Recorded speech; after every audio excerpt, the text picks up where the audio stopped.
Welcome to Not Milk Never Milk. Subscribe if you're lactose intolerant. You begin by verifying the essentials.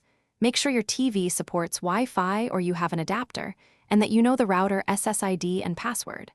Once done, power the TV and navigate to Settings, then Network. Select Wireless Setup.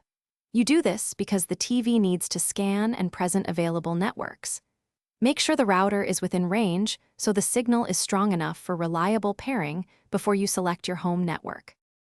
Now you pick your SSID from the list the TV scanned, paying attention to signal bars so you choose the strongest source if multiple appear.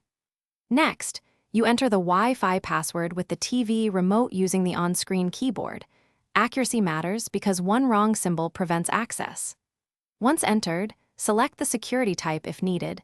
WPA2 is preferred, and confirm. This step both authenticates you to the router. Finish by checking the connection status page and launching a streaming app to confirm internet access. This verifies DNS and gateway settings. If it fails, power cycle the TV and router. Turn both off, wait 30 seconds, then restart to clear temporary conflicts. Make sure to update the TV firmware if problems persist, or switch to Ethernet or a compatible USB Wi-Fi adapter to bypass internal radio issues. If you still have trouble, check password accuracy and router settings like MAC filtering as a key troubleshooting tip.